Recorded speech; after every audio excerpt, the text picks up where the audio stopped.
our main event will be coming your way. Julio Diaz, Kendall Holt, first 4 rounds between 21-year-old bantamweights Alfredo Madrigal and Daniel Roman. Here is Alfredo Madrigal. He was a 35-fight amateur. Now his second fight as a pro after coming up with a 4-round decision win in his debut last November. He comes from Indio, California, the same home area as Julio Diaz, so you see the Diaz brothers in his corner and the same cut man, Sabas Rosas. Daniel Roman is from LA, just down the road about 2.5 hours, a record of 1-0-1. The one win came by way of knockout. It gives up 2 inches to Madrigal. He's 5'5", is Roman. He's a 2-time national silver glove champion, taking the silver gloves a couple years back.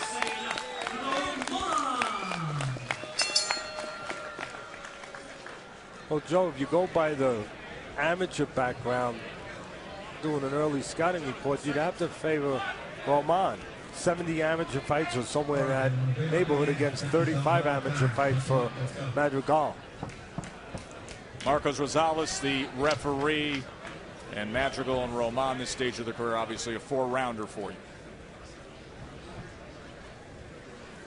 This Madrigal actually replaced, the last few days was a replacement for his younger brother Diego, who had to pull out of the fight due to illness. And look at them go right from the opening bell here.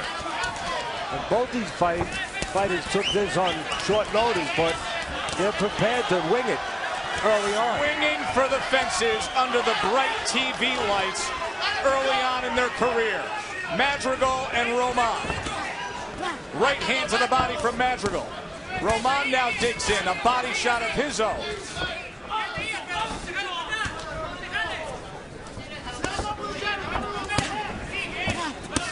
There's a good left hand to the body from Daniel Roman.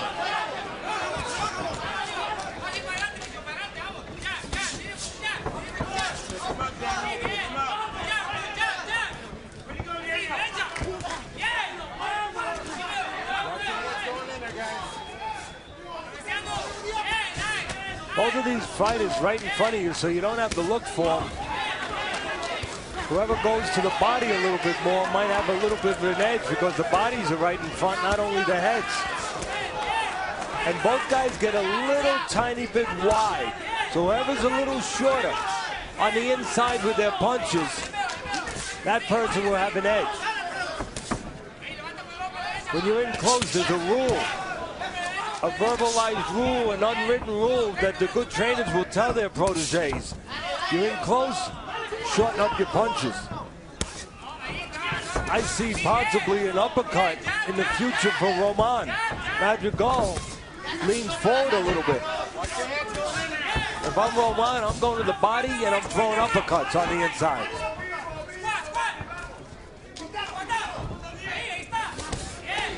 Trying to land that left hook, doubles up that left hand to the body.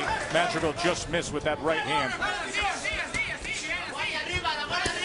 Good pace being set early here, doubling up that left hand again is Daniel Roman. Looks to me that maybe Roman's punch is a little bit shorter, maybe. Looks like a little bit more dimension maybe also though for Madrigal, because he fights inside and it looks like he could go outside in spots. Although right now both guys in the trenches. I would like to see Madrigal, if I was in a corner, do that. Stay on the outside and use the jab, use that length you talked about. Not lay inside. Laying inside seems to be Roman's territory a little bit more than Madrigal's. Left uppercut scored in the mix moments ago for Roman. 10 seconds, stop on the bell.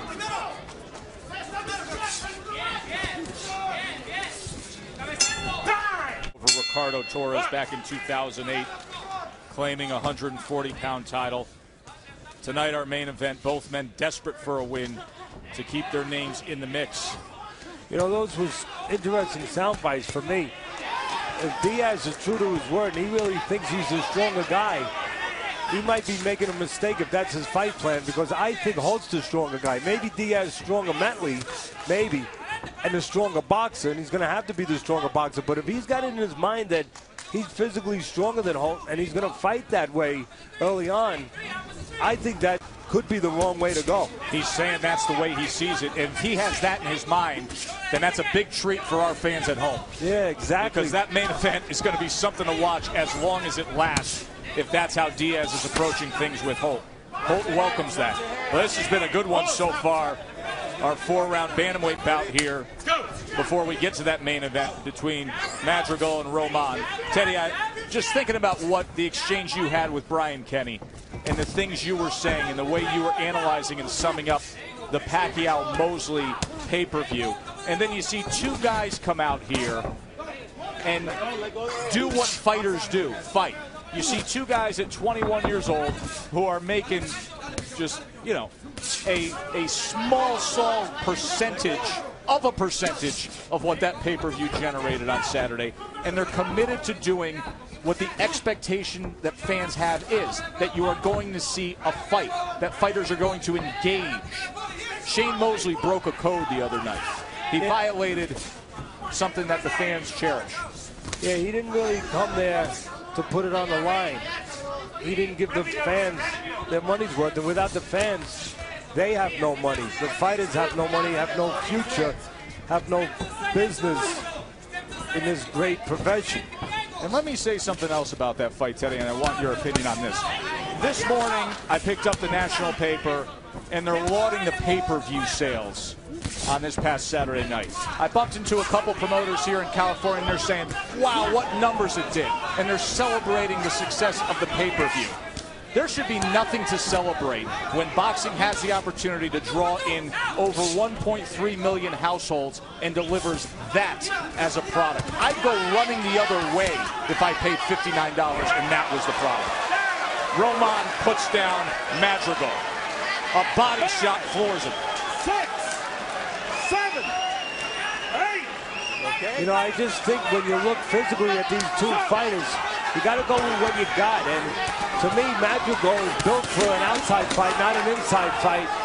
And he's been choosing the wrong geography, showing great heart, but maybe not great sense in fighting inside with Roman, who's more built for the inside fight.